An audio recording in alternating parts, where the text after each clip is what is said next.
Good Wednesday morning. This is the Great Basin Fire Potential Briefing for the next 7 days and beyond.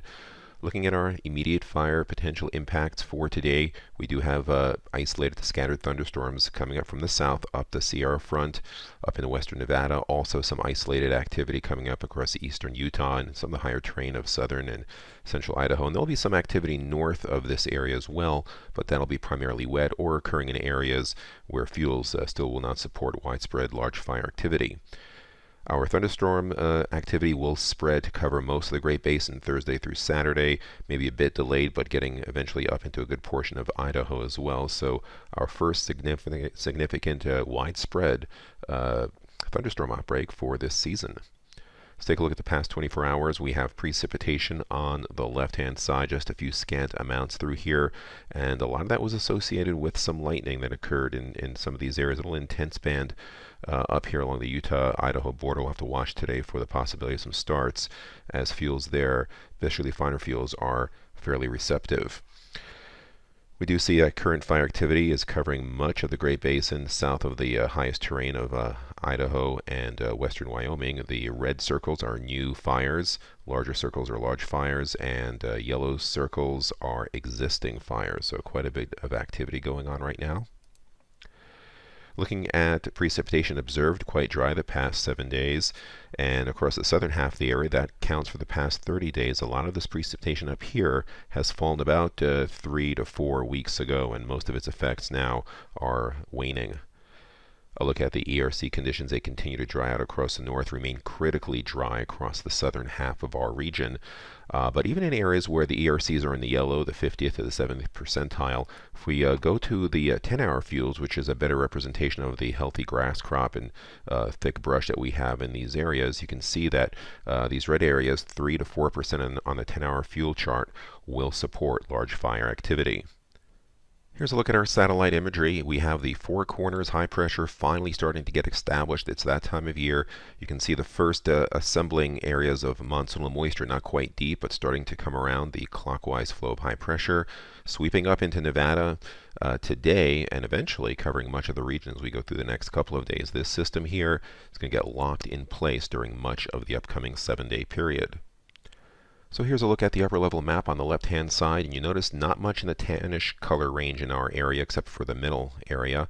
We do have a large area of dark, which is increasing mid-level moisture, but it's these areas of grayish green that are rotating up around the flow of high pressure, which will be the main concern across the Sierra front, western Wyoming, which is where we have high risk for lightning, also on the California side as well. And we could also have some isolated lightning out here in eastern Utah and a bit further north, but coverage should be much less as we go through there. If we look at weather conditions, look at peak winds on the left-hand side, picking up a little bit along the Sierra front, by and large light winds in most areas. This is the model precipitation chart for this afternoon, evening, shows some of that spotty activity coming up much of western Nevada, maybe even to Idaho as well, and parts of the Wasatch and into eastern Utah. A look at Thursday. High pressure continues to settle along and starts pulling up this copious subtropical moisture up northwards. It'll curve it back a little bit further into central areas, so we have expanded our high risk for lightning cover much of Nevada at this time, and not to say we couldn't have some isolated stuff going to Utah as well. We'll have to keep an eye on that, but the best chances will be in Nevada. And here's a precipitation map showing some of that activity peeling away into central Nevada, maybe towards the edge of western Utah as well. Spotty activity further east and north. Wind field, some gusty winds in the intermediate over here, which could mix in with some of those thunderstorms later Thursday afternoon. So we look at Friday. We do have some drier air poking into northwestern areas of Nevada, but still that moisture is around through here. It's not very deep, that's why you don't see much green, just that darker color, but enough for isolated to scattered lightning, starting to overspread a bit further to the north and to the east, getting into southwest portions of Idaho at that time. Look at the model precipitation field. We see that spotty popcorn pattern going through Nevada into parts of southern Idaho and covering much of Utah as well. A lot of the stuff further to the north and east will be occurring over fuels that still quite aren't receptive to large fires. Large-scale models are just showing a few broad brushes of precipitation, so nothing that's really going to wet things down, but the overall humidity should start to get a little bit higher as we go through the next couple of days. Going further down the road on Saturday, another blob of moisture starts gathering around this high. This could be a little bit deeper. We have not issued high risk through here. It will depend on how much wetness and high humidity we get on our fuels in the first 3 days. We'll continue to monitor. We could start extending those high risk areas, but we may not make that decision until tomorrow.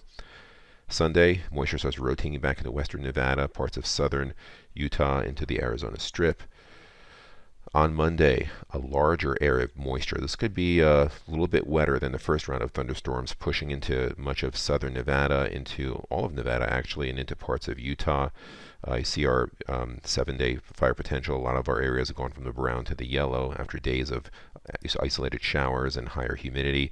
And finally, a deepening plume of moisture covers much of eastern Nevada, Utah, and Idaho. This could start wetting things down a bit more, and we could even start seeing some green on the map here. A lot of lightning as well, so continued lots of IA on the fringes, but maybe some wetness and some relief towards the end.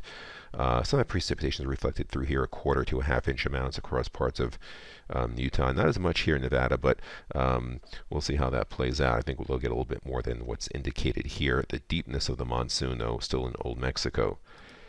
As we go to the 8 to 14 day outlook, takes us from July 12th to the 18th, and we see above normal temperatures continuing through here, and the monsoonal above normal in full swing in the Four Corners, especially across much of Utah.